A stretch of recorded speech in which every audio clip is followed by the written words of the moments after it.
So yun, meron tayo ngayong target na i-repair na washing machine. At sa unang observation pa lang, no, hindi nga nag-drain masyado yung tubig, no. So ano lang to, suspecha natin dito is ano lang, barado lang. At subukan natin baklasin muna yung likod. Tara.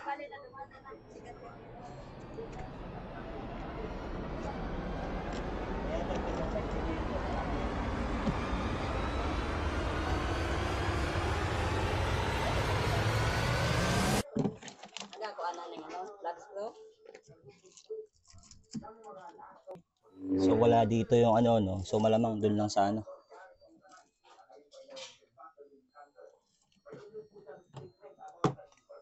Suspecha natin mga kaibigan, ang clog niya ay dito sa part na ito, sa loob na ito. So baklasin natin.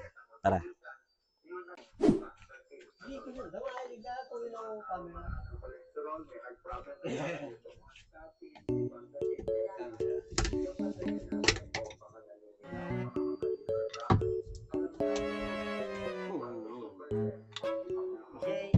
So yun mga kaibigan, no, tatanggal na natin yung pulsator at barado. At maraming tubig.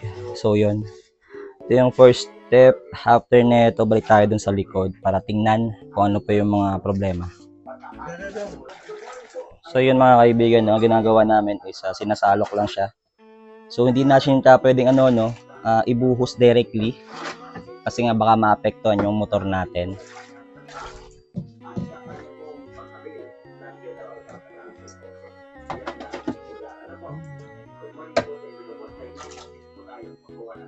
Ito po mga kaibigan yung natanggal natin tubig. Medyo madami. Next goal is tanggalin yung baras sa ilalim at dito tayo mag-ano sa likod, mag-troubleshoot. So yun mga kaibigan, so tapos na natin linisan yung repulsor, whatever. So sunod natin i-check yung gasket. So ito yung gasket. So linisan na rin natin yung diretso, tsaka after nyan ibalik na natin. Tara.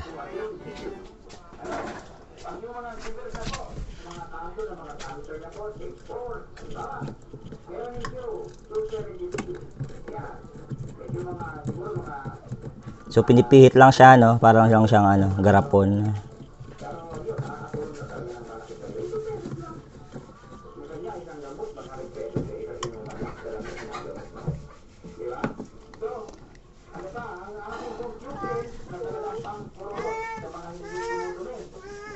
So barado nga. Kailangan natin nakapa natin yung so barado, kailangan natin ng pang sundot dito.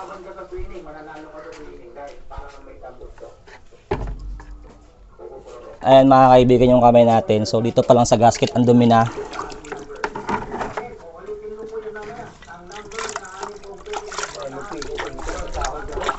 Pwede.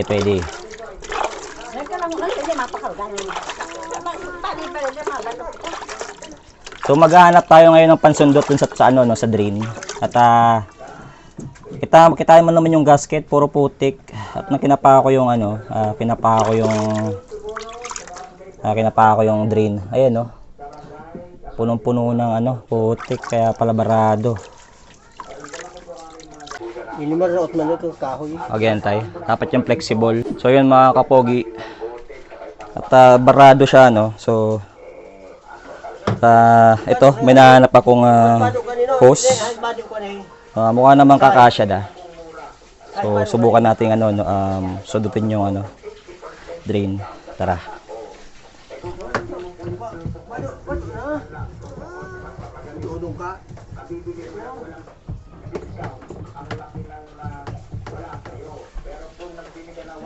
Medyo mahirap lang, no, kasi dapat alala yung pagsundot kasi nga manipis lang siya. Kung makikita nyo kasi mga kaibigan, sobrang itim na, no. Ayan, no. Dapat hindi ganyan yung kulay na, no. Dapat puti yan. Ibig sabihin yan, puro yung putik. Puro putik yan.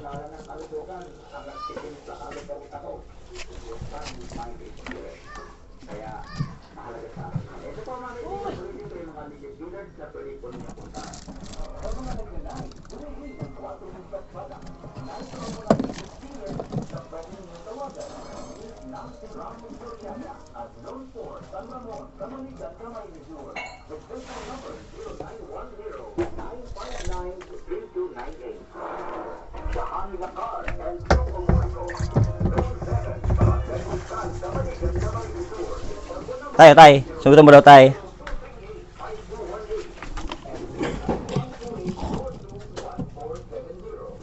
Sige daw nga, tay.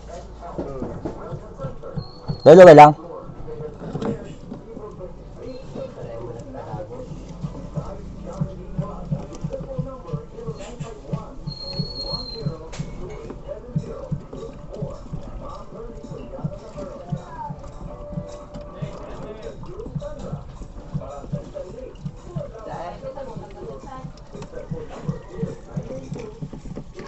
Ayan, medyo ano na, natanggal na.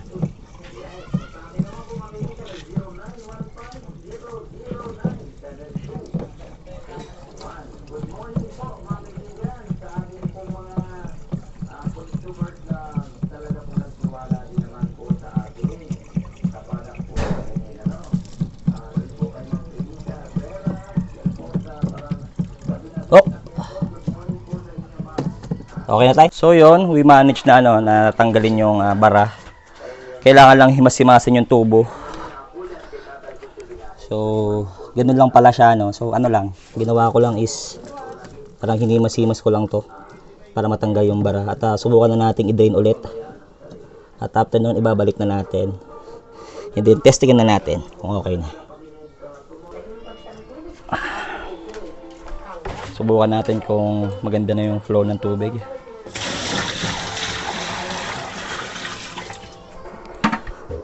So yun, as you can see, nagde-drain na siya.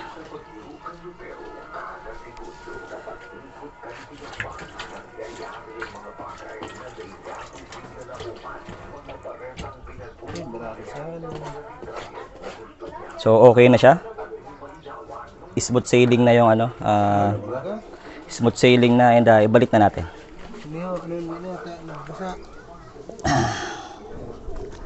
Anisan. Smooth sailing na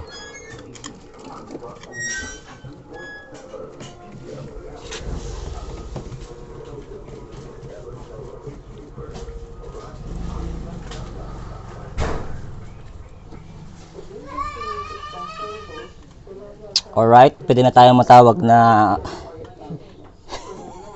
may karaot. Ayun mga kaibigan, so successful naman na to. So balik na natin and testingin na.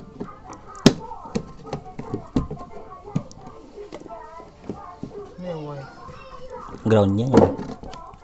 Dapat nakaluwas lang.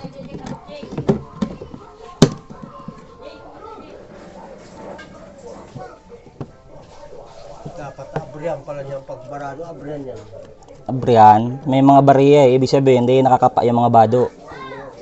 May mga bariya. Barado talaga sa luwasan.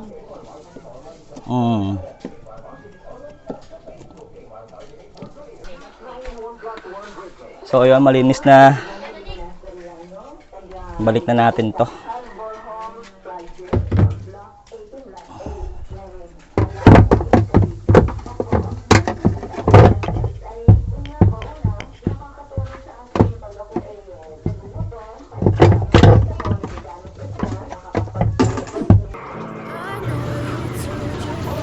Ayan mga kapugi, umaandar na siya.